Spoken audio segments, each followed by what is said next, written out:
आगामी रंग पंचमी के दिन इंदौर की पारंपरिक गैर के लिए प्रशासन ने अपनी कमर कस ली है। इस बार प्रशासन गैर कुछ खास प्रकार की निकालने की तैयारी में है। प्रशासन ने विदेशी सैलानी व पर्यटकों के लिए मार्ग के 25 से 30 घरों को चिन्हित किया है।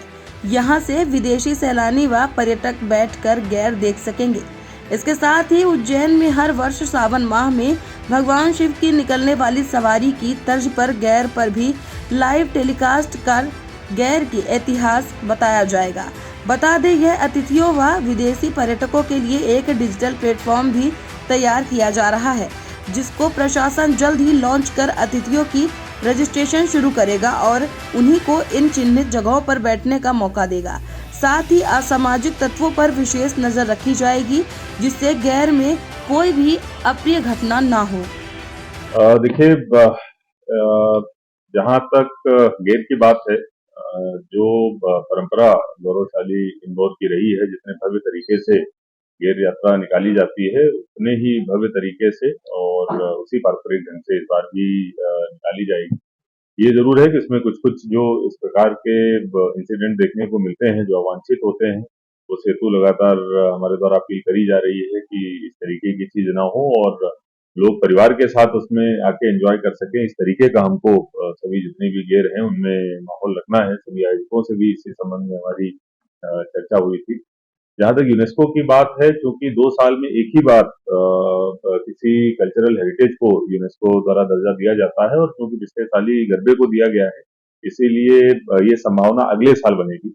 लेकिन इस साल हम लोग ये जरूर प्रयास कर रहे हैं कि यूनेस्को के पैमाने पर खरा उतरने के लिए क्या क्या चीजों की आवश्यकता है, अगर वैसी कुछ चीजें हमको करने की जरूरत है तो हम लोग इसी गेर में करें। और इसके लिए गेर को पाक साफ बनाना और किसी भी तरीके की उसमें अवांछित गतिविधि ना हो, ये इंश्योर करना बहुत जरूरी है, क्योंकि ये भी वहाँ की टीम आकर देखेगी, जिसमें हम लोग विशेष प्रयास कर रहे हैं। इसके साथ साथ पूरे रूट पर लगभग हमने इस प्रकार के लगभग 30 से 40 के बीच की संख्या में घर भी आइडेंटिफाई किए हैं, जो लोग अपना स्पेस देने को तैयार हैं, जहां से बाहर जो विजिटर्स हैं, टूरिस्ट हैं, वो आकर बैठ सकते हैं और वहां पर गेट देख सकते हैं।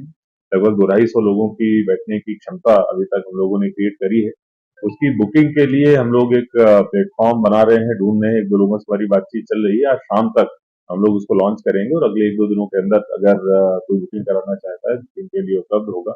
एक ये भी ऐसी चीज है कि जो महत्वपूर्ण रहेगी, क्योंकि यूनेस्को के द्वारा अगर चीजें देखी जाएंगी तो उसमें ये भी होगा कि बाहर से देखने के लिए अगर कोई आता है तो उसके लिए क्या सुविधा मुहैया कराई जा रही है और किस प्रकार की व्यवस्था रहती है बाहर से आने वालों के लिए, तो वो भी एक हमारे लिए इम्पोर्टेंट पॉइंट होगा।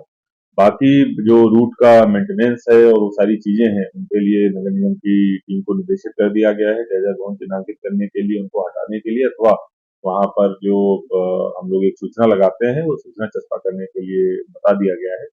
और माननीय मुख्यमंत्री जी के द्वारा भी इस बात की देर में पार्टिसिपेट करने की सूचना पाई। सर, जो विदेशी पर्यटक भी आते हैं, आजकल बड़ी संख्या में विदेशी देखने आते हैं, तो क्या उनके लिए अलग कोई लॉन्च बनेगा? और जो इतिहासकार हैं यहाँ के, जो उसके बारे में बता पाएंगे डीप में कि आखिर ये कितनी पुरानी परंपरा है, कब से शुरू हुई? और देखिए, ये एक व्यवस्था करी जा सकती है, जैसा कि महाकाल मंदिर सवारी में भी हम लोगों ने एक व्यवस्था करी थी कि वहां पर लाइव प्रसारण होता था उसका, और वहां इतिहासकार बैठते थे और उसकी परंपरा के बारे में और स्थानों के महत्व के बारे में बताते थे। तो सेम चीज यहाँ पर भी इम्प्लीमेंट करी जा सकती है। बहुत अच्छा सुझाव है। इस पे हम लोग निश्चित रूप से वो करेंगे, कोशिश करेंगे कुछ न कुछ करने की। जहाँ तक विदेशी पर्यटकों का सवाल है, तो जैसा मैंने बताया कि हम लोगों ने कुछ ऐसी जगह हैं, कुछ ऐसे घर आइडेंटिफाई किए हैं जहाँ की बुकिंग कराई जा सकती है, तो उनको भी वो सुविधा रहेगी। या अगर कोई हमारे पास में भोपाल से या अन्य कहीं ऑफिशियल मीडियम से कोई खबर आती है, तो अन्य व्यवस्था हमारे द्वारा भी करेंगे।